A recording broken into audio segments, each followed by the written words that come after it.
Selamat siang kawan-kawan, jumpa lagi di True Cross Channel. Mari kita menyatakan kebenaran dan meluruskan kepalsuan.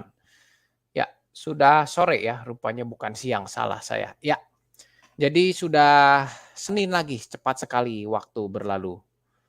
Kawan-kawan, saya kemarin lupa ya waktu hari Sabtu mau ucapkan selamat Hari Raya Idul Adha ya, betul ya. Selamat Hari Raya Idul Adha untuk kawan-kawan Islam saya.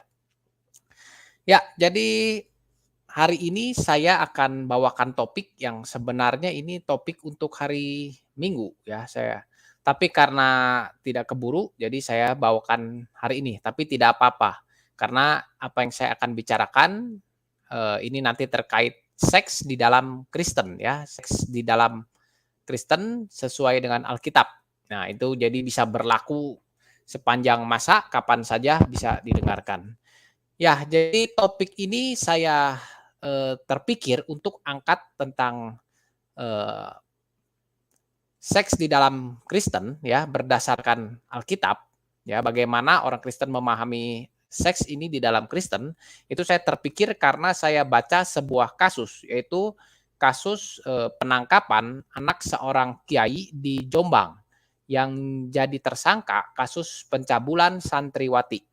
Ya, ini kasus viral ya, ternyata kasus ini kalau saya baca sudah lama, dari 2019 ya, tapi baru tertangkap ya atau akhirnya menyerahkan diri itu Juli 2022 ya, dan saat penangkapan kemarin itu juga aparat, mmm, mengerahkan, aparat ya, mengerahkan personil yang cukup banyak seperti itu ya, dan juga sempat mendapat halangan untuk, penangkapan dari para simpatisan anak kiai di Jombang ini ya, namanya Mas Beci. Ya, dan memang kalau kawan-kawan sudah ada yang tahu berita ini ya, pelaku akhirnya menyerahkan diri ya. Nah, kita lihat dulu beritanya, setelah itu baru saya masuk ke dalam topik pembahasan, yaitu seks dalam Kristen berdasarkan Alkitab ya. Jadi memahami seks di dalam apa sih seks menurut Alkitab, seperti itu ya. Nah, ya, kita simak dulu saja beritanya, saya akan naikkan dulu, sebentar ya. Ya, nah itu saya sudah naikkan, kita lihat-lihat dulu beritanya. Ya, yang pertama ini dari kompas.com, dari kompas.com. Nah, ini perjalanan kasus yang menyeret MSA, anak kiai di Jombang ya, ini MSA ini singkatan ya, nanti kita baca ya apa singkatannya. Ya, jadi ini perjalanan kasus yang menyeret anak kiai di Jombang. Ini dari mana? Dari kompas.com. Kita baca dulu ya. Penjemputan paksa kembali. Jadi 3 Juli 2022. Ya, sekarang 11 Juli ya. Jadi sudah seminggu yang lalu ya. Polisi kembali melakukan penjemputan paksa kepada MSA untuk yang kedua kalinya. Akan tetapi kembali dihadang oleh sejumlah santri ya, sejumlah santri di sini yang ini ini salah penulisannya bagaimana kompas.com, tidak salah tulis kompas.com ya. Polisi untuk melakukan penjemputan paksa juga sempat ditahan. Jadi ada yang ditahan rupanya ya yang menghalangi. Lalu 4 Juli 2022 beredar video Kapolres Jombang menemui ayah MSA yang merupakan pimpinan pesantren Sidikiyah. Lalu di sini juga ayah MSA tidak mau menyerahkan anaknya kepada polisi. Bahkan dia meminta polisi untuk tidak mengambil anaknya dan berjanji akan mengantarkan anaknya ke Polda Jawa Timur. Jadi ini kronologis ya, menurut kompas.com dari tanggal 3 Juli, 4 Juli ya, lalu masuk ke tanggal 7 Juli. Nah, 7 Juli ini pada pagi hari polisi kembali melakukan penjemputan paksa hingga akhirnya MSA menyerahkan diri kepada kepolisian pada malam harinya. Jadi terakhirnya MSA ini menyerahkan diri ya di tanggal 7 Juli 2022 ya, setelah beberapa hari penangkapan. Bukan, setelah beberapa hari didatangi polisi begitu ya, seperti itu. Nah, sekarang kita akan lihat apa sih kasusnya ya. Jadi dalam kasus ini MSA dijerat pasal berlapis tentang pemerkosaan dan perbuatan cabul terhadap anak di bawah umur ya, atau pasal 285 dan 294 KUHP ya. Ini saya baca sudah berita ketiga ya, tapi tidak apa-apa. Kita kembali dulu ke halaman 1. Itu kronologi sudah terakhir ya. Nah, jadi itu singkatnya seperti itu ya. Nah, tetapi kita mau lihat di sini awal mula kasusnya ini dari kapan.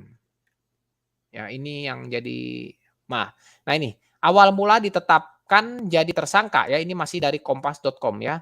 Jadi perjalanan kasus yang menjerat MSA ini berawal dari adanya sejumlah santriwati pesantren Sidikiah yang mengaku telah mendapat kekerasan seksual ini 2017 ya. Dikutip dari Kompas TV, hanya saja para santriwati yang menjadi korban kekerasan seksual tersebut baru melaporkan MSA ke Polres Jombang pada 2018. Jadi sudah sejak 2017, baru 2018 ada pelaporan seperti itu ya, karena memang sulit ya kalau hal-hal seperti ini. Namun kasus tidak dapat diproses lebih lanjut karena dianggap kurang bukti. Ya, itu begitu ya kronologis pertamanya. Lalu masuk ke 2019. Nah, jadi 29 Oktober 2019. Ya, jadi setelah tadi tidak bisa dilanjut, 2019 MSA ini kembali dilaporkan oleh seorang santriwati yang mendatangi Polres Jombang untuk melaporkan dugaan kekerasan seksual. Jadi ada pelaporan kembali di 2019. Nah, laporan itu kemudian diproses polisi hingga terbit surat penetapan tersangka. Nah, berarti ini bukti mencukupi, makanya bisa lanjut ya. Nah, lalu pada Januari 2020, Polda Jawa Timur mengambil alih kasus ini dengan memanggil MSA untuk diperiksa, namun bersangkutan tidak pernah datang, berarti tidak pernah datang. Nah, lalu akhir Februari 2020, polisi kemudian melakukan jemput paksa MSA, tetapi mendapat perlawanan dari pihak MSA. Nah, itu beritanya sampai Februari 2020. Nah, ini lalu lanjut berkas dinyatakan P21. Nah, P21 artinya terus lanjut ya, hingga 4 Januari 2022. Yang ke Januari 2022, Kejaksaan Tinggi Jawa Timur menyatakan berkas kasus MSA sudah lengkap atau P21. Oh ya, jadi P21 itu maksudnya berkas sudah lengkap dan dapat segera disidangkan ya. Jadi itu maksud P21 ya, saya pun baru paham.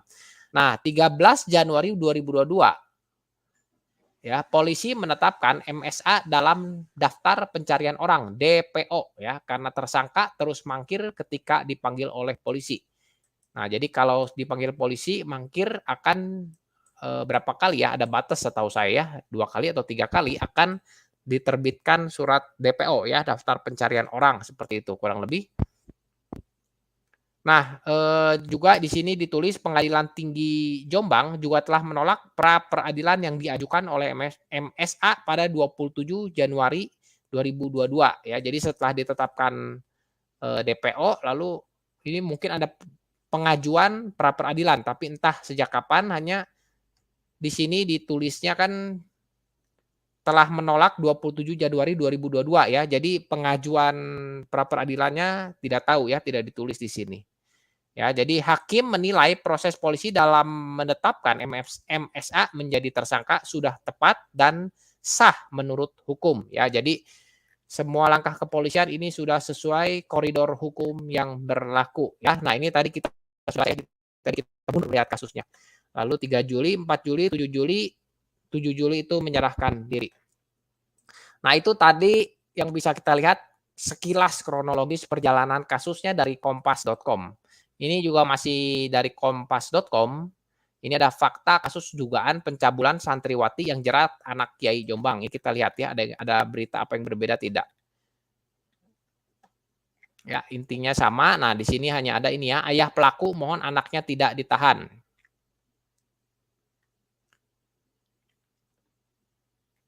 Ya, yang di sini kita lihat ya, kenapa minta tidak ditahan. Oh ya, karena dianggap ini masalah keluarga, untuk itu kembalilah ke tempat masing-masing. jangan memaksakan diri mengambil anak saya yang kena fitnah ini. Jadi masih, dianggap, fitnah ya atau ya apalah, atau masalah keluarga dan ini fitnah. Jadi saya tidak begitu paham apa maksud, yang dimaksud di sini ya. Hanya yang jelas ayah pelaku mohon anaknya tidak ditahan ya, karena mungkin dirasa itu fitnah atau itu masalah keluarga. Karena di sini ada 2 disebutnya, yang bawah fitnah, yang di atas masalah keluarga ya. Jadi alasan apa yang dipakai saya tidak tahu ya, ditulisnya seperti itu. Kita hanya bacakan saja. Nah, ini drama penangkapan pelaku ya, tadi kita sudah baca, tidak usah baca lagi, itu kronologis dan ini ratusan orang yang halangi penangkapan diamankan. Oh, cukup banyak ya, kepolisian mengamankan 320 orang yang merupakan simpatisan dari MSA karena menghalangi proses penangkapan. Ya, jadi cukup banyak. Dan ini kemudian 20 diantaranya adalah anak-anak. Ini masih kita pilah-pilah karena banyak dari yang luar kota. Kata siapa ini? Kata Dirmanto, Kamis 7 Juli 2022 ya, ini masih dari kompas.com. Nah, ini ada yang tidak di berita yang tadi belum ada ya. Lalu Kemenak cabut izin Ponpes ya, akibat penghalangan upaya penangkapan, Kementerian Agama pun langsung mencabut izin operasional pondok pesantren ya. Ini apa? Kalimatnya Bapak Waryono. Sebagai regulator, Kemenak memiliki kuasa administratif untuk membatasi ruang gerak lembaga yang di dalamnya diduga melakukan pelanggaran hukum berat, jelas Waryono. Meski mencabut izin operasional pondok, Kanwil Kemenak ya, kantor wilayah Kementerian Agama akan berkoordinasi dengan Kanwil Kemenak Jawa Timur dan Jombang untuk memastikan proses belajar santri tetap dilaksanakan sebagaimana mestinya. Jadi pencabutan ini tetap mengedepankan supaya anak-anak didik tetap bisa belajar seperti biasa ya, entah caranya seperti apa. Ya, itu urusan aparat ya. Nah, jadi MSA ini sudah ditulisnya menyerahkan diri ya Kamis malam ya. Atau ditangkap ya, ini entah bagaimana ya berita yang benarnya ya, ada yang ditulis ditangkap, ada yang tulis menyerahkan diri ya. Jadi 42 ini maksudnya umur seperti itu ya, 42 ditahan di rumah tahanan kelas 1 Surabaya di Medeang, Sidoarjo, Jawa Timur setelah berhasil ditangkap di Pondok Pesantren Sidikiyah Kamis malam. Ya ini ditangkap, tapi sebagian berita ditulis menyerahkan diri. Ya yang mana ya sama sajalah sudah ya. Yang penting sudah ada di tangan pihak kepolisian. Nah, itu berita dari kompas.com yang kedua. Nah, ini kita lihat dulu ya, siapa MSA ya. MSA ini singkatan apa belum kita temukan ya. Hanya yang saya tahu namanya dipanggilnya Mas Beci ya. Ini dari jpnn.com. 7 fakta kelakuan Beci, anak Kiai Jombang. Lihat itu penampakannya. Sontoloyo katanya begitu. Ya, ini judul dari jpnn.com. Ya, fakta-fakta. Jadi siapa ini MSA ini? Mas Beci ini siapa ya? Pertama dari JPNN ditulis ya di sini jumlah korban pencabulan yang dilakukan Mas Beci ya berapa banyak ya. Direskrimum Polda Jatim, Kombes Totok Suharyanto mengatakan total jumlah korban pencabulan Mas Beci yakni 5 orang. Jadi ada 5 orang ya, korban ada 5. Identitas tidak perlu kita tahu ya, dan juga tidak juga dicatat ya. Lalu Beci berstatus DPO hampir 6 bulan. Ya, di sini kita baca sedikit. Mas Beci yang tidak kooperatif seusai ditetapkan tersangka membuat jadi 6 bulan ini sejak P21 mungkin seperti itu ya. Tidak kooperatif sejak ditetapkan tersangka membuat polisi memasukkan anak itu ke dalam daftar pencarian orang. Mas Beci sudah masuk DPO sejak Januari 2020 ya. Ini ada salah tulis ini. Harusnya Januari. Ya jadi 6 bulan betul ya. Lalu ini ada juga Beci gugat Kapolda Jawa Timur 100 juta. Wah ini saya tidak tahu kenapa. Mas Beci juga pernah menggugat Kapolda Jawa Timur Irjen Niko Avianta sebesar 100 juta karena tak terima ditetapkan sebagai tersangka kasus tersebut. Oh, jadi ya kurang lebih seperti itu ya. Jadi melawan baliklah, mau menggugat Kapolda Jawa Timur 100 juta ya. Lalu yang jelas tidak terjadi ya. Dia tetap tersangka.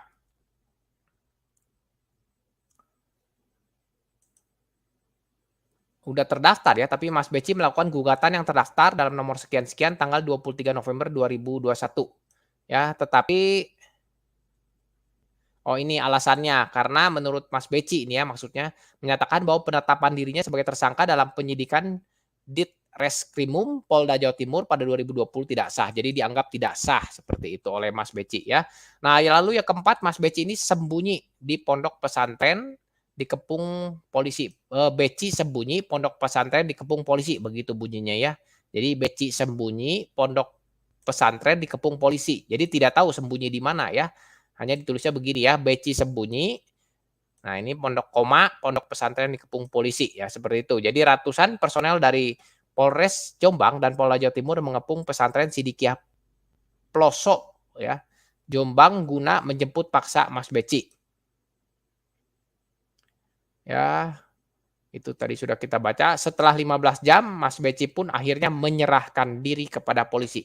Ya, jadi entah ya ini artinya ditangkap atau menyerahkan diri ya, karena sudah dikepung dulu kepolisian 15 jam, lalu terakhir kan dicari oleh polisi tidak ketemu dan akhirnya malam itu Kamis 7 Juli menyerahkan diri ya. Jadi kalau seperti ini saya tidak paham ya maksud pemahamannya jadi ditangkap atau menyerahkan diri, saya tidak paham ya. Karena kan dari satu pihak mengepung, dari satu pihak ya mengepung dan tidak ketemu, lalu terakhir menyerahkan diri ya, baru bisa dibawa ke kantor polisi. Nah, jadi itu ditangkap atau bagaimana? Saya tidak paham ya. Nah, ini udah ya 320 simpatisan itu sudah baca. Lalu apa lagi? Banyak ruang rahasia di Ponpes tidak perlu kita baca ya. Lalu Beci menggunakan baju tahanan. Ya kalau ditahan ya pasti menggunakan baju tahanan ya. Oke, itu 7 fakta. Kita lihat lagi ada beritanya di Detik News. Ya, di Detik News kayak Jombang Bali tolak ini sudah ya, sudah masuk dalam kronologi yang yang tadi kita baca ya. Hanya Detik News beritakan ini secara terpisah. Ya, kita baca lagi, loncat saja. Nah, ini ya. Ini dari pedomantangerang.com ya. Nasib Malang santriwati korban pencabulan anak Ponpes Sidikiah Jombang ya, mau bunuh diri ya. Ini jadi nasib korban ya. Jadi sangat ya kasihan lah ya. Kalau sampai seperti ini. Ya kita berdoa hanya supaya kasus-kasus seperti ini tidak terjadi lagi ya, karena kasihan korban seperti ini. Nah ini ada singkatan MSAT itu ternyata ada di sini ya. MSAT itu apa ya? Subci Al-Sani ya. Subci Al-Sani MSAT. Ya, jadi ya udahlah itu singkatannya saja, tapi ini kita baca sedikitnya tentang ya prihatin ya dengan korban ya, semoga keadaannya cepat pulih ya untuk korban dan boleh kembali seperti sedia kala ya. Tentu perlu bantuan psikolog dan lain-lainnya ya untuk pemulihan mental, fisik dan lain-lain ya. Semoga cepat pulih ya, kita berharap semoga cepat pulih. Kita lanjut. Ya. Jadi ini sudah ada ancaman hukumannya setelah ditangkap polisi dari tribunnews.com ya, tribunnews.com. Kalau yang tadi kan pedomantangerang.com ya, nasib korban. Nah, ini tribunnews.com. Jadi setelah ditangkap polisi, anak Kiai Jombang terancam hukuman 12 tahun penjara ya. Jadi terancam ya, ini bukan vonis ya, terancam, kan belum sidang segala belum ya, hanya ancaman hukumannya saja seperti itu. Ya, sebentar kawan-kawan. Sebentar ya. Ya, kita lihat sekilas lagi ya, sedikit lagi. Nah, ini ada apa ini? Dari suara.com ya. Begini kondisi dan nasib Ponpes Sidikiah usai kasus pencabulan santriwati oleh Mas Beci ya, kita lihat sedikit ya. apa yang terjadi ya. Ini jabatan Mas Beci di Ponpes Sidikiah. Ya, jadi Mas Beci ini sebentar ya, diketahui merupakan putra pengasuh Ponpes. Jadi ya putra pengasuh Ponpes Sidikiah Desa Losari, Kecamatan Pelosok, Jombang. Kiai Haji Muhammad Mukhtar Mukti ya. Nah, inilah sudah kita baca. Jadi dia anaknya.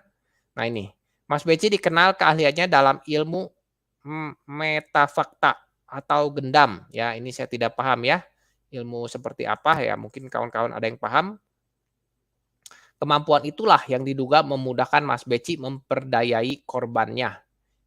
Ya, tidak tahu ya, ini perlu penyelidikan apa benar seperti itu. Ya, kita lanjut. Nah, ini kondisi Ponpes setelah Mas Beci menyerahkan diri ya. Mas Beci sudah menyerahkan diri sebentar ya ini. Nah, ini ya, buntut kejadian ini Kemenak resmi mencabut izin operasional pesantren. Ya, jadi izin operasionalnya dicabut. Tindakan, nah ini kenapa dicabut ya? Karena tindakan tegas yang diambil Kemenak itu lantaran Mas Beci merupakan salah satu pimpinan menjadi DPO. Oh, dia pimpinan menjadi DPO atas kasus pencabulan.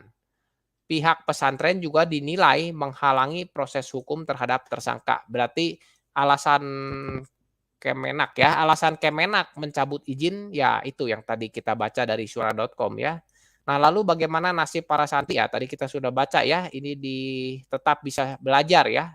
Hanya entah bagaimana caranya dialihkan ya. Kita baca sedikit. Direktur Pendidikan Diniyah dan Pondok Pesantren Kemenak, Waryono akan berkoordinasi dengan Kanwil Kemenak Jawa Timur, Kantor Kemenak Jombang, serta pihak-pihak terkait untuk memastikan bahwa para santri tetap dapat melanjutkan proses belajar dan memperoleh akses pendidikan yang semestinya. Jadi tetap bisa belajar ya, entah dipindah atau seperti apa. Ya ini sisanya sudah tidak ada yang perlu kita baca ya. Oke, ya. Jadi itu saja yang perlu yang bisa kita ketahui dari kejadian kasus ini ya. Itu saja yang bisa kita dapatkan. Jadi kurang lebih tinggal tunggu hasil persidangan. Ya, sekarang apa yang mau saya bahas ya terkait dengan kasus ini ya. Ketika saya baca kasus ini, saya jadi teringat ya, satu memang ini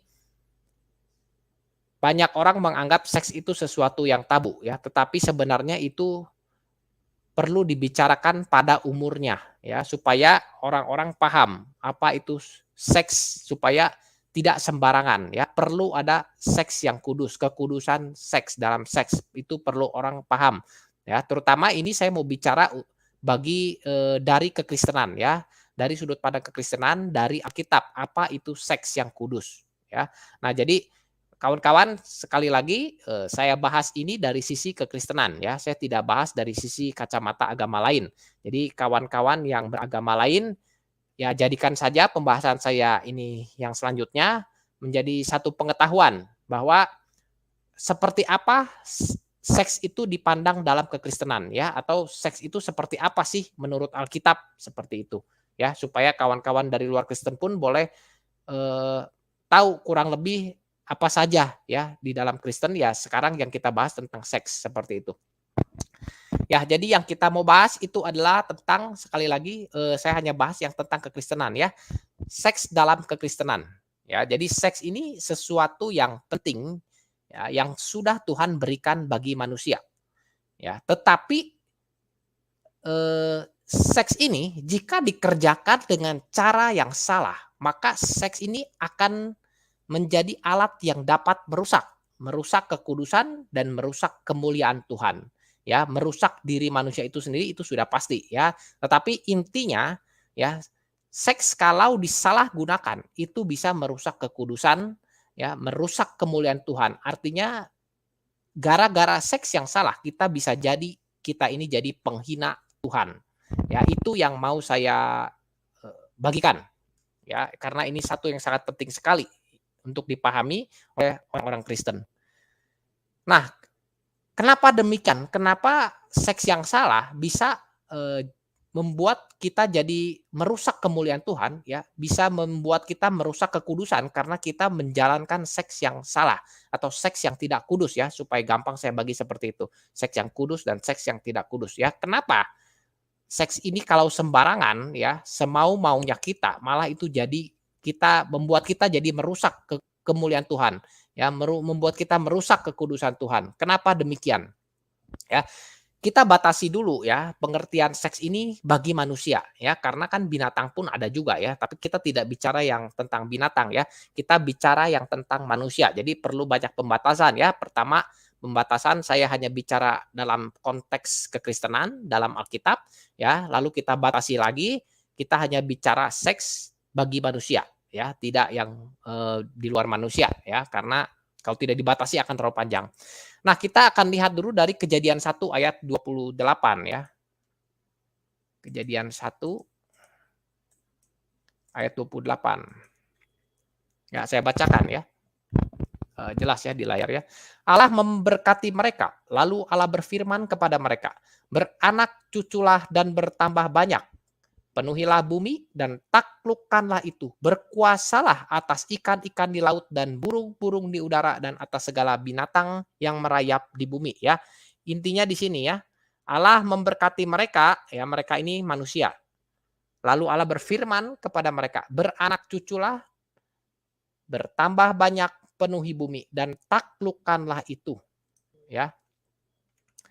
Jadi seks awalnya Tuhan berikan bagi manusia supaya manusia bisa beranak cucu untuk memenuhi bumi. Itu awalnya seks Tuhan ciptakan. Jadi sebagai satu mekanisme ya yang Tuhan berikan karena Tuhan mau kan manusia memenuhi bumi. Tuhan mau manusia beranak cucu. Berarti Tuhan perlu sediakan satu mekanisme bagaimana supaya manusia ini dapat berkembang biak, dapat beranak cucu penuhi bumi. Ya, mekanisme itulah dinamakan seks ya. Jadi nafsu birahi itu bagian daripada mekanisme yang Tuhan ciptakan ya, daripada di dalam seks itu ada nafsu birahi ya. Jadi itu satu kesatuan ya yang sudah Tuhan ciptakan, Tuhan berikan bagi manusia supaya manusia dapat menjalankan amanat agung Tuhan ini yaitu memenuhi bumi ya. Tapi belum selesai di situ ya. Kita sedikit mundur ke ayat 27. Lalu Kejadian 1 ayat 27.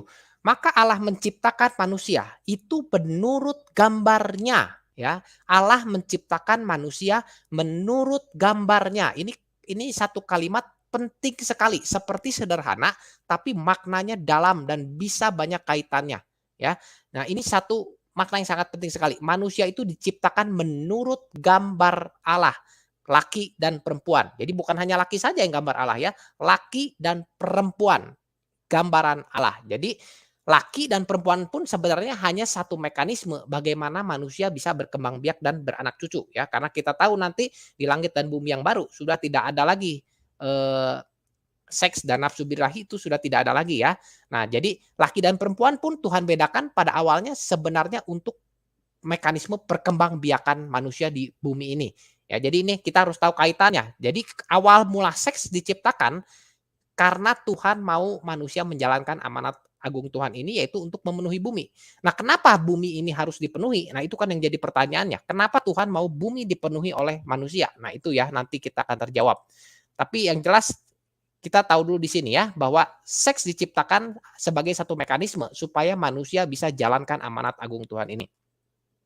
Nah, penekanan kita tadi kepada manusia itu diciptakan menurut gambar dan rupa Allah. Apa artinya ini? Ini artinya manusia adalah gambar dan rupa Allah. Manusia ini cerminan diri Allah. Sebagai gambar dan rupa Allah, sebagai cerminan Allah, artinya kemuliaan yang ada pada diri Allah itu harus dapat terpancar lewat diri manusia. Ya. Ini kan Allah kita ini patung-patungnya Allah, ya. Ini contoh seperti kita mau buat sesuatu yang merepresentasikan diri kita. Artinya kan apa yang merepresentasikan diri kita, kita berharap representasi kita itu, melalui representasi kita itu orang bisa melihat siapa kita. Itu representasi maksudnya diciptakan seperti itu. Itu oleh kita manusia ya. Nah, sekarang kita ini adalah representasi Allah, cerminan Allah. Kita ini patungnya Allah, kita ini gambarnya Allah. Ya, ini juga salah satu alasan kenapa Tuhan tidak mau manusia buat patung ya. Karena kita ini sebenarnya patungnya Allah. Ya, kita ini cerminan dirinya Allah. Nah, artinya apa? Artinya kalau Allah, pada diri Allah ada kemuliaan yang terpancar, artinya kita ini sebagai representasi ya, sebagai cerminan diri Allah, kita pun harus bisa memancarkan kemuliaan Allah. Ya itu artinya. Jadi kehadiran manusia di bumi ini itu seharusnya bisa memancarkan kemuliaan Allah. Jadi pancaran kemuliaan Allah. Ya, maka ketika logikanya bagaimana? Maka ketika Tuhan, jadi tadi sudah paham ya. Jadi kita ini harus bisa jadi pancaran kemuliaan Allah. Maka ketika Tuhan mau manusia itu bisa beranak cucu, penuhi bumi. Artinya apa? Kalau kita tarik kaitannya tadi bahwa kita ini harusnya bisa memancarkan kemuliaan Allah. Artinya seluruh manusia-manusia yang dilahirkan lewat mekanisme yang Tuhan berikan yaitu lewat seks. Itu artinya manusia-manusia itu harus bisa jadi pancaran kemuliaan Allah. Ya. Jadi kalau manusia beranak cucu memenuhi bumi dan manusia ini harusnya sebagai pancaran kemuliaan Allah. Artinya setelah bumi ini dipenuhi manusia, ya. Jadi kan dan manusia itu gambaran dan rupa Allah. Manusia ini cerminan Allah. Artinya bumi dipenuhi oleh gambaran Allah. Kalau bumi dipenuhi gambaran Allah artinya apa? Ya jelas jadi Tuhan mau bumi dipenuhi oleh kemuliaan Allah. Ya. Nah, jadi jelas bagi Alkitab tujuan beranak cucu, penuhi bumi sejatinya yang Tuhan maksud pada awalnya sebelum manusia jatuh ke dalam dosa. Supaya bumi dipenuhi oleh kemuliaan Allah. Oke, kita di sini sudah belajar satu hal. Berarti sebenarnya seks ini alat yang diciptakan Tuhan supaya manusia ya bukan supaya manusia, supaya bumi bisa dipenuhi oleh kemuliaan Allah. Ya, jelas ya sampai di situ. Nah, sekarang kita jadi sudah paham bahwa tujuan akhir dari beranak cucu penuhi bumi itu dimaksud untuk suatu tujuan yang mulia ya. Tujuan yang mulia itu apa? Tadi ya, bumi dipenuhi oleh kemuliaan Allah. Jadi sudah pasti ya, kalau untuk menghasilkan satu tujuan yang mulia, maka cara untuk mencapai tujuan yang mulia itu pun harus dengan cara yang kudus, cara yang benar ya.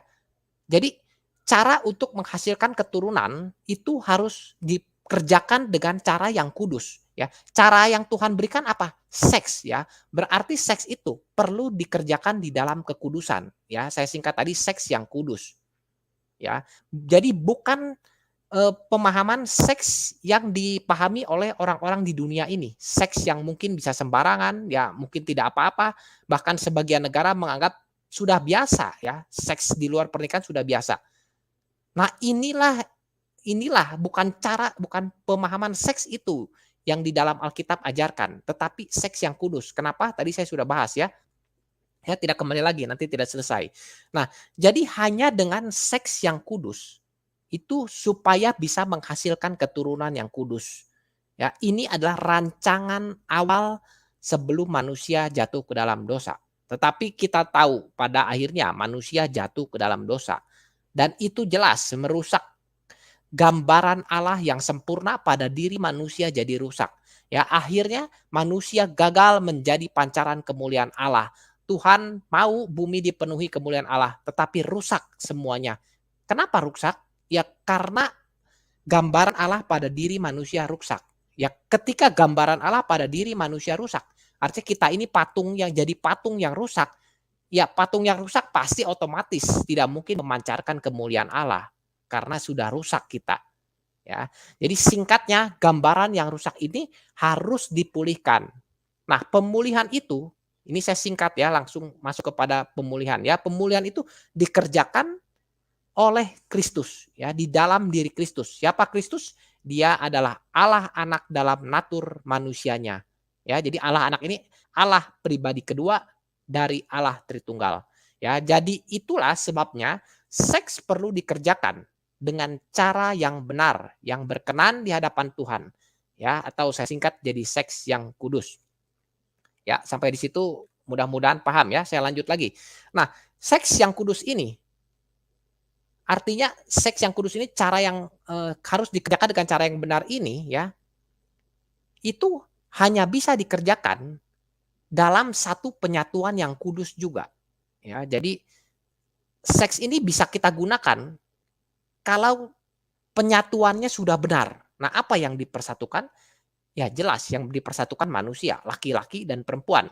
Ya, jadi penyatuan laki-laki dan perempuan lewat satu perkawinan yang benar, satu perkawinan yang kudus. Itu baru bisa disebut baru bisa kerjakan seks yang kudus di dalam perkawinan yang kudus juga.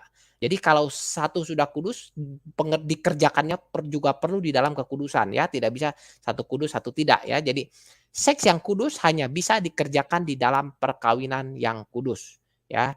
Ya, itulah yang sudah dikerjakan ya, atau yang sudah dirancang Allah sejak awal ya, yaitu antara satu pria dan satu wanita membentuk satu perkawinan yang kudus. Nah, kita lihat di Kejadian 2 ayat 24. Sebentar, saya buka dulu. Kejadian 2 ayat 24.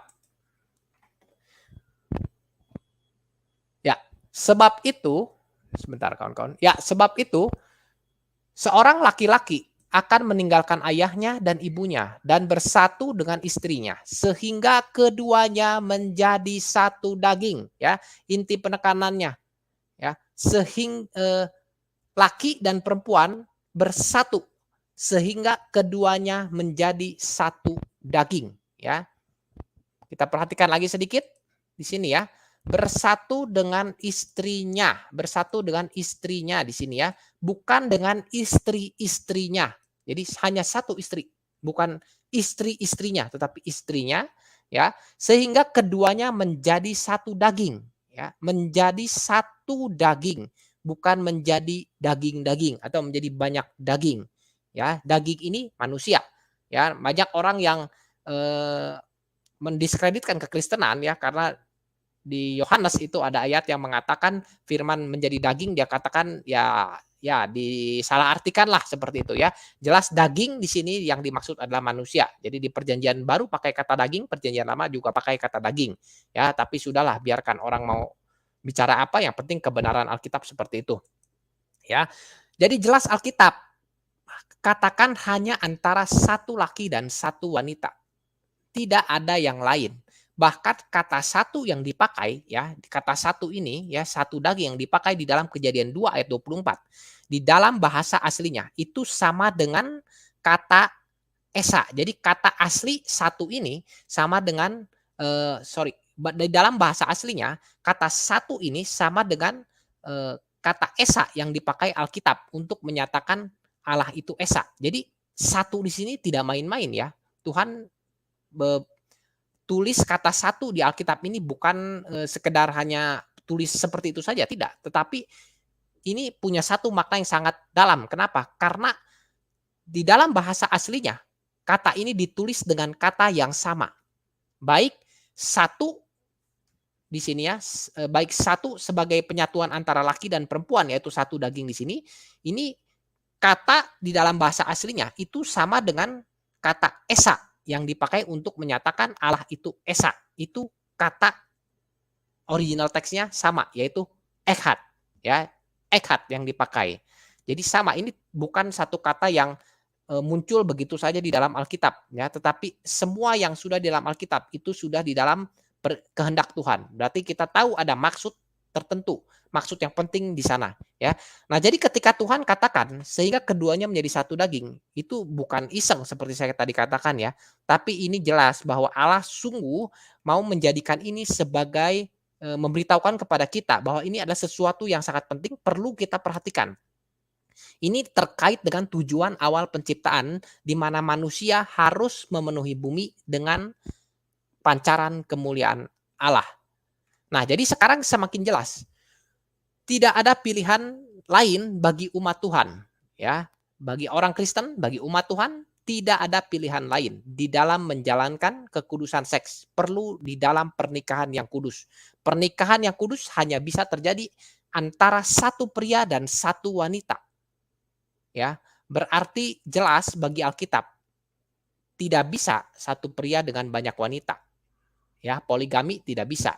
Atau satu wanita dengan banyak pria, ya, poliandri juga tidak bisa. Dan lain-lainnya tidak bisa. Alkitab sudah kunci semua pengertian itu hanya bisa satu pria dengan satu wanita. Ya, itu jelas sekali bagi Alkitab. Jadi orang Kristen tidak bisa ada pilihan lain. Ya, kalau di luar Kristen ya sesuai agamanya saja. Tetapi bagi Kristen tidak bisa punya pilihan lain. Ya, jelas hanya satu pria dan satu wanita. Ya, berarti di dalam Kristen poligami, seks di luar nikah dan lain-lainnya semua itu melawan kebenaran Alkitab. Ya. Nah, sampai di sini semakin jelas. Nah, jadi kalau ada tetapi nanti ada orang yang bertanya kepada saya, pasti ya. Kalau bagi saya jawab dulu saja daripada nanti ditanya saya jelaskan sulit kalau lewat tulisan, jadi saya jawab dulu ya. Kalau ada yang bertanya kepada saya, kalau begitu mengapa di Alkitab banyak poligami ya, terutama di Perjanjian Lama itu banyak poligami.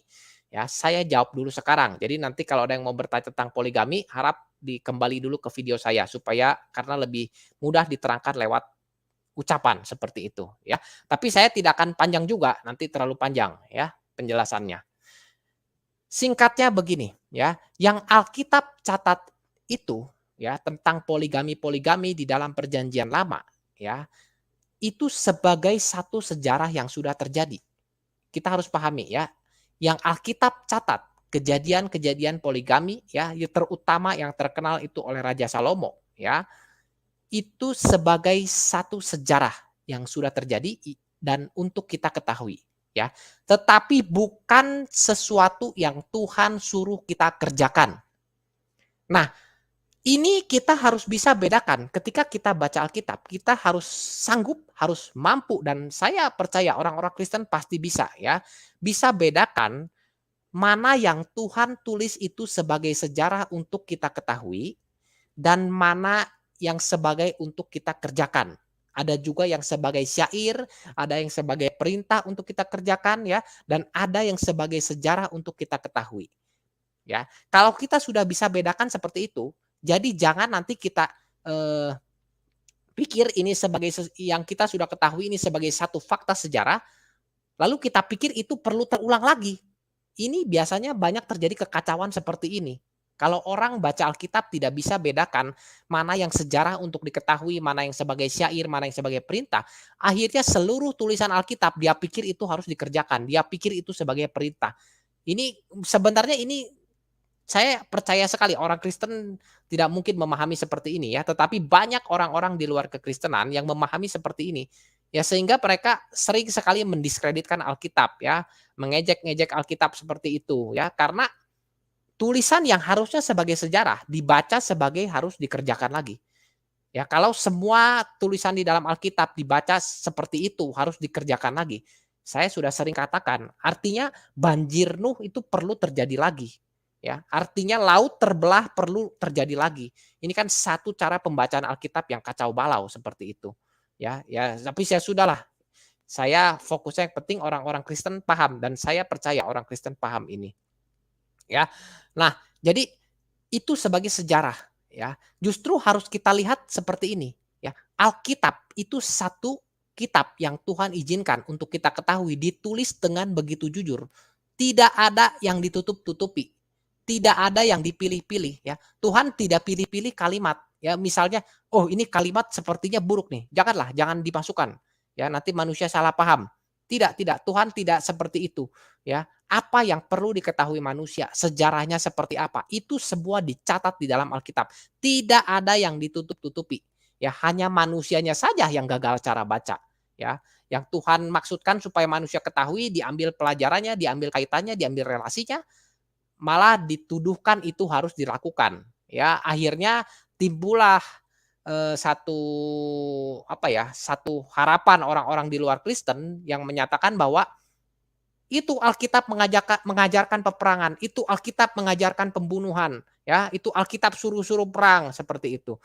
Ya sudah, ya mereka mau salah paham mau bagaimana, ya, tapi yang penting kita sudah jelaskan, ya, bahwa Karena yang mereka baca itu sebagai sejarah, tapi mereka tidak paham itu adalah sejarah. Lalu mereka pikir itu harus dikerjakan oleh orang Kristen. Ya akhirnya kacau balau pemikiran semua orang-orang yang tidak paham Alkitab, mau baca Alkitab lalu tafsirkan Alkitab sembarangan. Ya, akhirnya banyak yang katakan, "Oh, ada ayat-ayat perang di dalam Alkitab." Ada, tapi itu sebagai sejarah ya. Anda tidak bisa bedakan mana sejarah dan mana yang sebagai perintah untuk dikerjakan. Di situ saja sudah gagal paham bagaimana mau memahami Alkitab ya. Ini orang-orang di luar Kristen banyak yang seperti itu.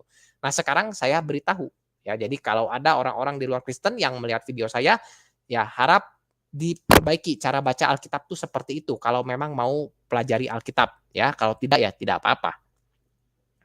Ya, jadi kita semua paham bahwa Alkitab itu ditulis dengan begitu jujur tanpa ada satupun yang ditutup-tutupi atau dikarang-karang mana yang boleh masuk dan mana yang tidak, ya. Tidak ada. Alkitab tulis apa adanya. Yang Tuhan mau itu yang tercatat, ya. Nah, itu secara singkatnya, saya tidak akan bahas terlalu panjang, ya. Nah, kalau tadi saya kasih contoh itu Raja Salomo, ya sebenarnya di luar Raja Salomo pun banyak yang poligami ya, tapi kita ambil contoh yang sangat terkenal, Raja Salomo. Kita jangan salah paham, kita seolah-olah lihat Raja Salomo itu hidup enak, kaya, banyak istri, banyak kunik, kekayaannya luar biasa ya. Tapi nanti ya ini kawan-kawan bisa baca saja di satu Raja-Raja 11 ya. Saya tidak hafal ya dari berapa sampai berapa, dibaca saja satu Raja-Raja 11 ya. Itu di sana lengkap ya apa yang terjadi dengan kehidupan Salomo dengan banyak istri dan banyak kunik. Ya, mungkin orang-orang hanya melihat, wah Raja Salomo kaya raya, banyak istri, banyak kunik dan selama hidupnya tidak mengalami kesulitan, ya. Ya karena orang pikir kesulitan secara psikis, secara mental tidak dianggap kesulitan, ya. Tetapi kenapa ya? Secara singkat saya bahas, kerajaan Salomo ini hancur, ya. Kerajaan Salomo ini hancur, terbagi-bagi ya, Tuhan koyakan kerajaan Salomo. Tetapi memang tidak di zaman Salomo hidup. Kenapa? Nah, itu ada di satu Raja-Raja 11 ya. Karena Tuhan masih Tuhan melihat Raja Daudnya ya. Jadi tapi jadi Tuhan koyakan setelah zaman Raja Salomo ya. Nanti kawan-kawan bacalah lebih lengkap di satu Raja-Raja 11. Ya, sekarang kita lanjut sedikit lagi. Nah, jadi kalau kita mau gali lebih dalam ya, tadi kita sudah jelas ya bahwa bahwa apa bahwa kita ini manusia ini harus memancarkan kemuliaan Allah ya. Sekarang kita coba gali lebih dalam lagi ya. Nanti kita pun akan tahu ya kenapa pernikahan, seks di dalam pernikahan itu ini perlu benar-benar kudus. Selain alasannya tadi satu, supaya kita bisa memancarkan kemuliaan Allah, karena kita ini pancaran kemuliaan Allah. Jadi keturunan yang kita hasilkan itu juga pancaran kemuliaan Allah. Makanya perlu dikerjakan di dalam kekudusan. Nah, sekarang kita perlu tahu satu alasan lagi, eee, kenapa ini juga tidak kalah penting ya. Karena pernikahan antara umat Tuhan ya artinya satu pria dengan satu wanita, itu juga adalah simbol persatuan Kristus dan jemaat ya. Artinya apa? Di mana Tuhan sebagai mempelai pria. Jadi perkawinan di dalam Kristen antara satu pria dan satu wanita ya, mohon waktu sebentar ya kawan-kawan, sebentar ya, sebentar.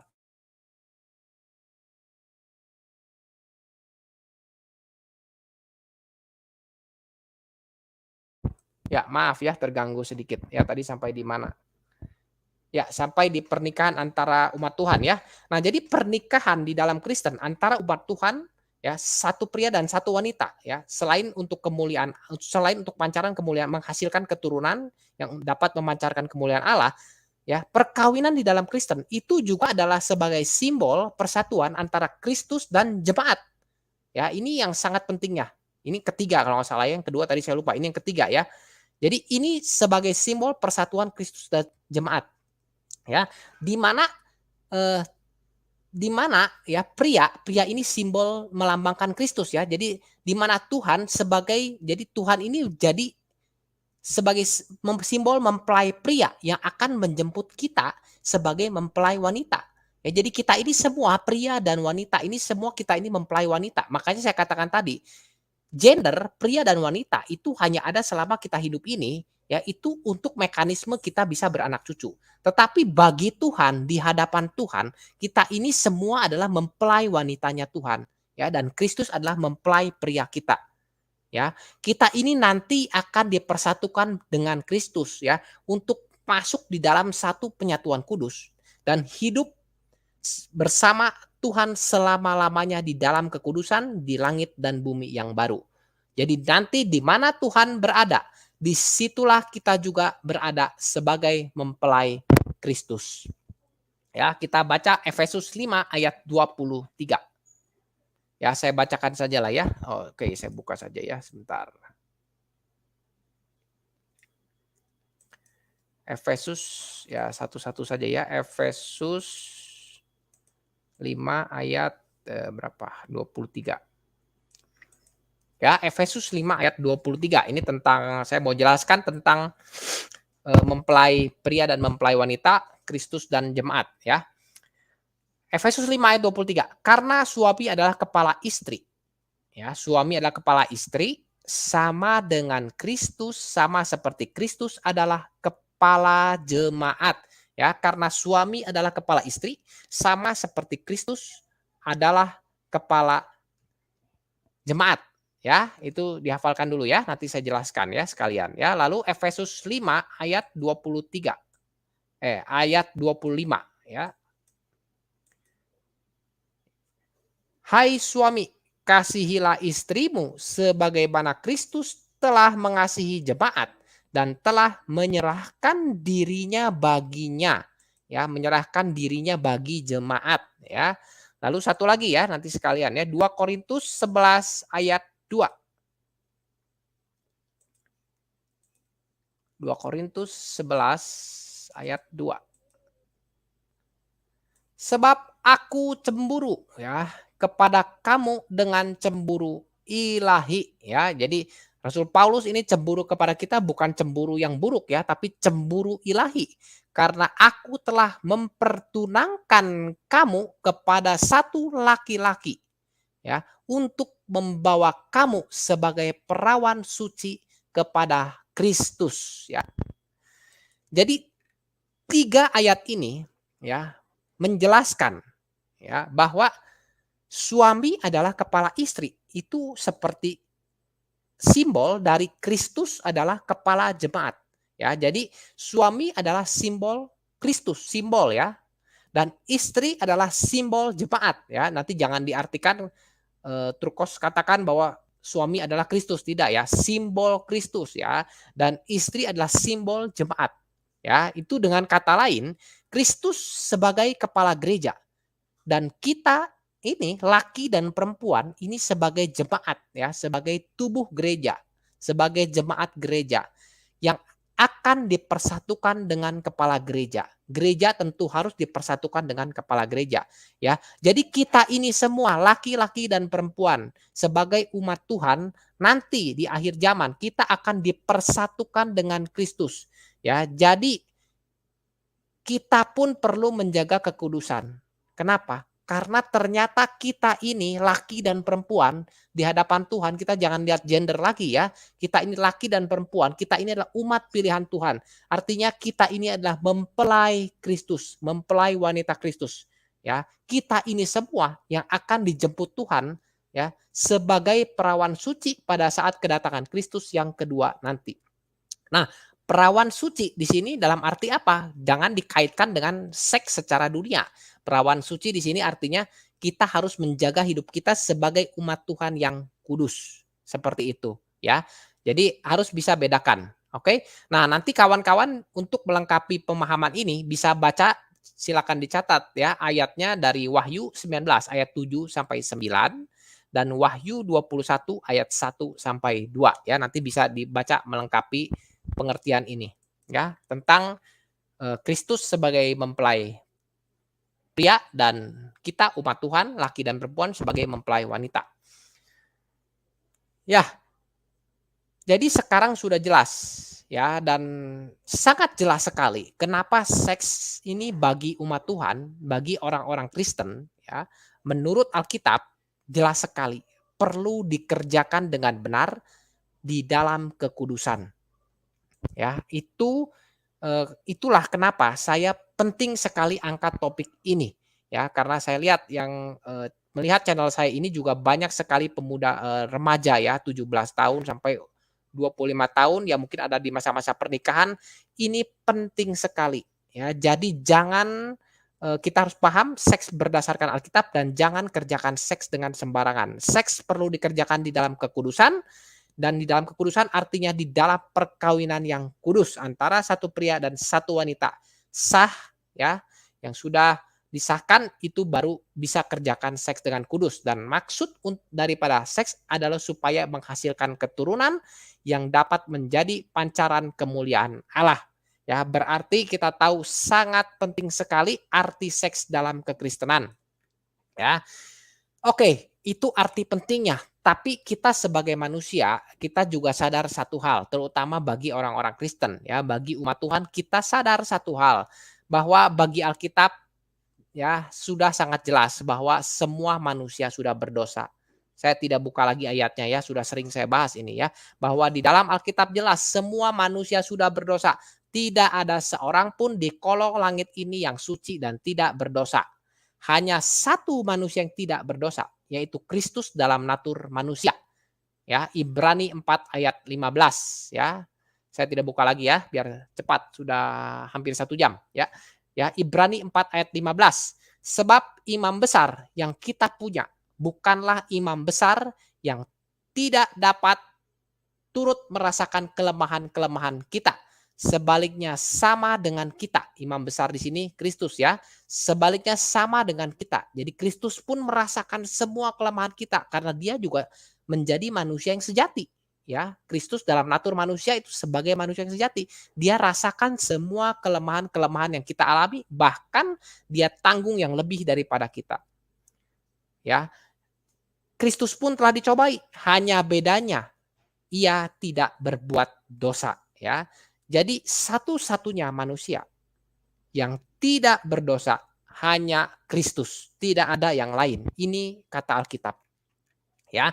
Jadi kalau ada orang-orang yang sudah paham Alkitab dan katakan ada manusia berdosa di luar Kristus, ya dia harus kembali belajar Alkitab lagi ya.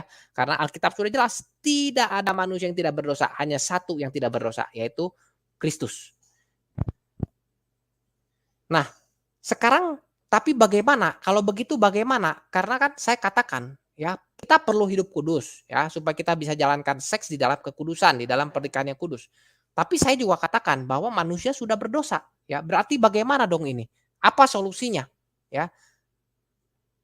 Apa solusinya supaya kita bisa kerjakan kekudusan, tapi kan kita sudah berdosa, tidak mungkin yang berdosa jadi bisa kudus. Nah, bagaimana solusinya? Bagaimana kita bisa melakukan ini? Itu pun Tuhan sudah tahu ya. Makanya Tuhan pun di dalam Alkitab ajarkan kita untuk kita bisa membatasi diri. Ya, itu kuncinya, membatasi diri. Ini berlaku untuk semua. Berlaku bukan hanya di dalam seks ini saja ya, berlaku juga untuk yang sekarang lagi marak itu LGBT, homoseksual ya, berlaku juga bagi mereka. Kalau mereka ada kelainan, jangan jadikan kelainan mereka itu sebagai alibi untuk membenarkan tindakan mereka. Tidak boleh. Alkitab jelas katakan, perkawinan itu pria dan wanita. Jadi kalau kaum homoseksual ya atau LGBT mau pria dengan pria atau wanita dengan wanita, ya jangan pakai alasan itu sebagai hak asasi. Kalau orang Kristen terutama, ini saya bicara Kristen ya, jangan orang Kristen yang punya kelainan demikian ya, dia menjadikan hak asasi sebagai alibi untuk membenarkan tindakannya. Perkawinan pria dan wanita dengan wanita. Itu tetap salah berdasarkan Alkitab. Ya jadi bagaimana? Ya harus membatasi diri kuncinya. Ya. Oke, kita pahami ya, semua manusia sudah cemar, semua manusia punya dosa. Setiap orang punya kelemahannya. Setiap orang punya sesuatu yang ya kalau kita katakan dosa di Alkitab tidak ada dosa besar, dosa kecil ya. Tapi ya saya golongkanlah dosa yang besar seperti itu ya. Misalnya orang homoseksual dosa besar seperti itu ya, atau orang keinginannya itu kan ada ya orang-orang tertentu, orang kaya tapi sukanya tuh ambil-ambil barang, apa namanya itu saya lupa ya. Ya itulah seperti itu. Nah, atau ada lagi yang mungkin kalau anak-anak sekolah sukanya nyontek ya seperti itu. Bagaimana caranya? Ya. Jangan bicara atas nama hak asasi, tapi kembali ke Alkitab. kita harus membatasi diri. Jadi semua orang yang mengalami kelainan-kelainan itu kan akibat dosa, berarti ada cemar di dalam diri manusia. Jangan fokus ke cemarnya, jangan fokus ke kelemahannya, tapi fokus bagaimana kita harus mengatasi itu. Caranya membatasi diri.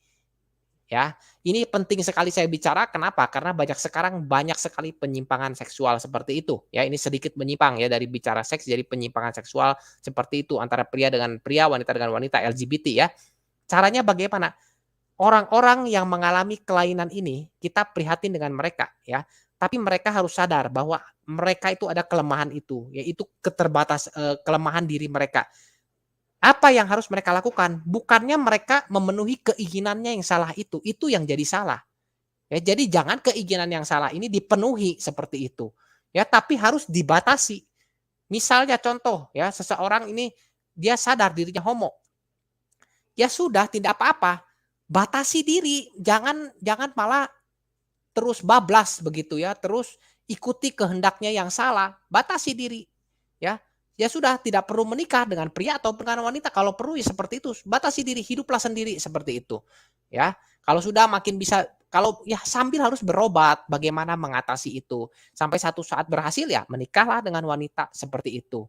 Ya, tapi perbaiki diri dulu, batasi diri selama belum bisa diatasi minimal bisa membatasi diri. Jangan dilakukan apa yang salah. Nah, itulah yang harus dikerjakan. Itu namanya membatasi diri.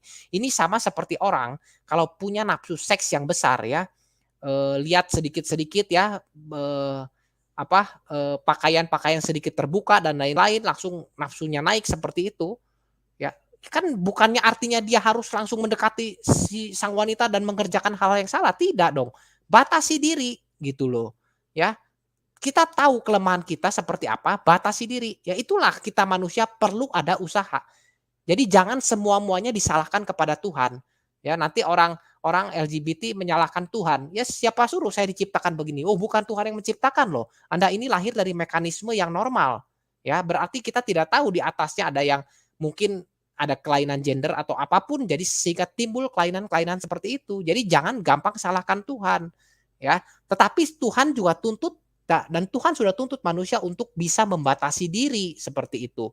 Batasi diri, perbaiki kelemahan. Seperti itu yang perlu dilakukan.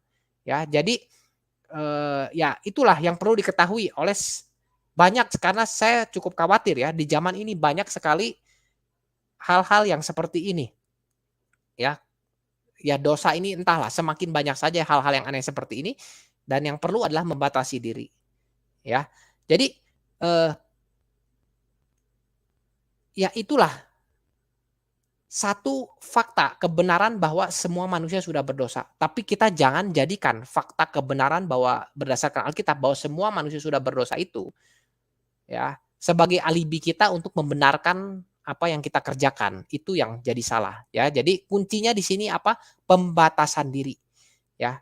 Jangan kita pikirkan mengapa saya begini, mengapa saya begitu. Oh, hidup kita tidak akan jadi maju kalau seperti itu, malah makin terpuruk. Tapi kita tahu kelemahan kita batasi dulu, berusaha di situ saja dulu. Ya, jangan terus lihat gali-gali ke belakang ini siapa yang salah seperti itu. Batasi diri dulu. Kalau kita sudah tahu kelemahan kita, mungkin terbentuk karena lingkungan yang tidak kondusif sehingga jadi aneh-aneh seperti itu, ya. Tetapi intinya kalau sudah sadar itu satu langkah bagus. Nah, tetapi jangan salah langkah. Langkah kedua, batasi diri. Ya. Jadi dan juga kita perlu ingat ya, apa yang kita kerjakan itu belum tentu orang lain setuju, seperti itu. Jadi banyak hal yang harus kita pertimbangkan, tetapi yang paling penting kita bisa membatasi diri kita, seperti itu ya. Nah, kita lihat sekarang Galatia 5 ayat 16 ya, kita lihat Galatia 5 ayat 16. Saya bacakan ya. Saya baca langsung saja ya. Maksudku ialah hiduplah oleh roh, maka kamu tidak akan menuruti keinginan daging. Singkatnya, Alkitab pun sudah menuntut orang Kristen untuk punya kemampuan membatasi diri. Jadi orang Kristen perlu terus berusaha untuk membatasi keinginan yang cemar, keinginan yang berdosa seperti itu. Ya. Jadi kawan-kawan, penjelasan saya sudah lengkap ya. Oke, sekarang karena biasanya sedikit komentar ya, ini ada beberapa komentar, jadi saya lihat dulu ya. Penjelasan saya sudah selesai, tinggal sedikit kesimpulan ya. Saya lihat dulu komentar ya di sini. Oh, ini rupanya dari satu orang ya, apa ini? Ya, ya inilah ya, emang ada, apa ini, ada Tuhan ditombak, ya kita lihat ya ini. Emang ada Tuhan ditombak waras tidak, ini saya kurang bisa jelas bacanya soalnya kalau di sini. Sebentar saya turunkan ya. Emang ada Tuhan ditombak waras tidak yang menyembahnya. Oh, memang ada Tuhan ditombak waras tidak yang menyembahnya, seperti itu ya. Lalu ada juga apa ini? Wah, saya tidak ya ini ya, lihat di sini ya. Kawan-kawan bacalah ya. Ya, seperti itu ya komentar-komentar orang yang tidak paham Alkitab. Ya. Nah, inilah saya katakan tadi ya, saya sudah katakan dari tadi, orang tidak paham Alkitab ya. Ya tidak apa-apa kalau bertanya begitu loh. Yang jadi masalah kalau tidak bertanya lalu menarasikan tentang Alkitab seperti demikian ya. Ya, koar ini apa nih? Koar-koar Yesus tidak mengajar, koar-koar Yesus tidak mengajarkan hukum nikah nih ya. Lihat, koar-koar tapi Yesus tidak mengajarkan hukum nikah. Ya, saya katakan inilah contoh-contoh bahwa tidak ada poligami. Ya, ini banyak sekali ya di komentar saya. Ya, nanti kawan-kawan bisa baca ya, ini terlalu banyak dari satu orang ternyata ya. Ya, itulah saya katakan, orang di luar Kristen yang tidak paham Kristen ya, saya katakan itu banyak sekali ya, seperti Ustadz Kainama pun melakukan hal-hal yang seperti ini. Tidak paham Kristen tapi bicara-bicara Alkitab ya. Apa yang terjadi? Ya dia sebenarnya sudah menista kekristenan, ini menghina kekristenan. Ya, mereka ini tidak tahu Kristen, kenapa bukan bertanya, tetapi malah memberikan narasi-narasi yang salah. Ini yang saya katakan ini salah. Ya, Anda orang Islam jangan lakukan hal seperti ini terhadap Alkitab. Kita jangan cari siapa duluan yang salah ya. Minimal saya tidak pernah menyerang Islam ya. Saya tidak pernah bahas-bahas kitab agama Islam. Tidak pernah saya lakukan itu. Ya, jadi mohon siapapun orang Islam yang ada di channel saya untuk tidak menyerang-nyerang kekristenan minimal di channel saya. Kenapa? Karena saya tidak pernah bahas-bahas agama Anda. Ya, kita saling menghargai saja. Karena kalau saya katakan jangan, nanti mereka akan katakan, oh si orang Kristen sana menyerang Islam, orang Kristen mana menyerang Islam. Ya sudah, itu sudah terlalu banyak ya. Tapi silakan saja berurusan dengan orang-orang Kristen yang menyerang Islam tersebut ya. Kalau di channel saya sudah jelaskan ya, jangan serang-serang agama orang lain ya. Itu yang mau saya tegaskan di sini. Jadi silakan bertanya tentang Alkitab. Ada yang tidak mengerti, menurut Anda ini ayat-ayat yang aneh. Misalnya di sini ya, eh lihat ini sebentar ya. Nah, misalnya ini ya. Nah, seperti itu. Kenapa Maria cium kaki Yesus ya, seperti itu. Ya, ya di sini dia katakan Maria cium kaki Yesus Lukas 7 ayat 37 sampai 38 itu dosa tidak meminyaki tubuhnya. Ya, kalau dia tidak tanya, kalau dia tidak paham, ya tanya tidak apa-apa seperti itu. Tapi jangan menarasikan apalagi sampai eh, menghina Alkitab seperti itu. Karena saya mau bukannya saya katakan begini, saya katakan di channel saya ya, baik Kristen ya yang sudah subscribe saya maupun yang melihat channel saya, jangan hina agama lain ya. Jadi saya juga minta tolong dari agama lain yang melihat channel saya, jangan juga hina kekristenan, biar kita ini kondusif seperti itu. Nah, tapi kalau Anda katakan di channel-channel lain kami juga dihina-hina oleh orang Kristen ya, ini tidak akan selesai bicara telur dan ayam mana dulu seperti itu. Yaitu urusan Anda saja dengan channel-channel mereka ya, tapi jangan kerjakan itu di channel saya. Ya, karena saya mau menjaga supaya di channel saya ini tidak ada penistaan agama seperti itu. Itu yang saya mau jaga seperti itu ya. Saya tidak mau rusak channel saya dengan hal-hal seperti itu ya. Nah, Faisal Ashar ini ya sudahlah ya, bagi saya sih tidak masalah. Cuman saya lihat dari channel-channel dari live chat-nya di sini, ya inilah yang saya katakan, Anda ini tidak paham cara baca Alkitab. Ya, itu yang pertama. Lalu yang kedua, Anda mau memahami Alkitab, tapi pakai kacamata Anda sebagai orang Islam. Ini yang tidak mungkin menyambung. Ini yang mau sampai tua pun ya, tidak akan Anda paham Alkitab. Kalau Anda baca Alkitab pakai kacamata Islam Anda. Saya katakan seperti itu. Ya, ini sama seperti saya orang Kristen. Ya, kalau saya pakai kacamata Kristen lalu baca kitab Anda, maka Anda pun tidak akan terima penafsiran saya, seperti itu, ya. Jadi saya mohon ya, saya ini berkawan baik dengan orang-orang Islam ya. Ya kalau dengan Kristen ya itu saudara saya sendiri ya, dengan orang-orang Islam maupun dengan kawan-kawan Kristen yang di luar pemahaman saya menjaga hubungan saya dengan baik ya, tidak ada permasalahan baik dalam dunia nyata pun demikian. Jadi saya menjaga tidak mau saya sampai channel saya dirusak oleh orang-orang yang hanya mau menista-nista agama. Tolong jangan dikerjakan di channel saya. Ya, kalau kawan-kawan dari luar Kristen atau orang Kristen yang beda pemahaman mau bertanya apapun, ya kalau bisa berkaitan dengan topik, ya kalau jauh dari topik, ya kalau banyak yang bertanya mungkin saya akan buatkan video tersendiri, ya. Tapi terutama tolonglah sesuai topik. Nah, kalau sesuai topik, tolong jangan ada menista agama manapun, ya. Tolong itu saja ya, tetapi kalau tanya apapun, saya pasti jawab, ya. Tapi mohon maaf kalau ada yang tidak terjawab ya, karena ada juga yang terlompat-lompat ya, karena kalau banyak saya akan sulit jawabnya, tapi kalau masih bisa saya akan sebisa mungkin balas dan jawab komentar-komentar kawan-kawan saya ini. Ya, oke, itu saja ya, terima kasih buat semua yang sudah setia ya, yang sudah setia mengikuti live saya hari ini dari awal sampai akhir. Ya itu saja yang mau saya bagikan ya. Oh ya, saya belum kesimpulannya ya.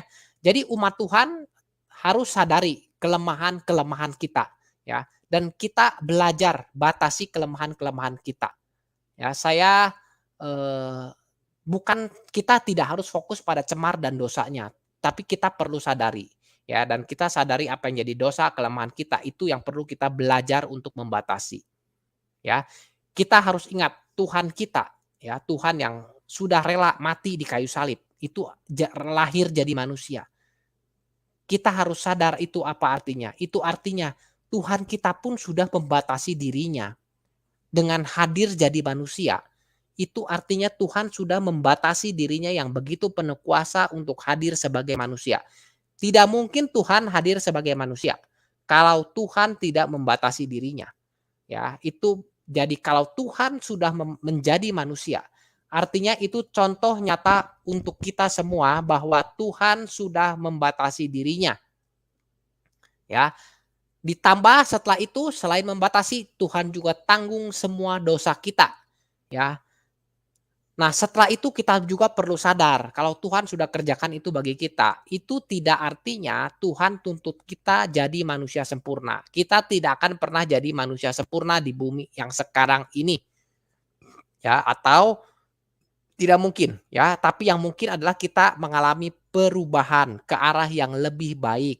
Perubahan pun tidak dalam sekejap mata, ya, tidak tiba-tiba hari ini kita percaya Tuhan, besok jadi orang yang langsung berubah semua, tinggalkan keburukan-keburukan semuanya hilang, tidak ya. Semuanya berubah secara bertahap, itu yang Alkitab ajarkan ya, Alkitab katakan.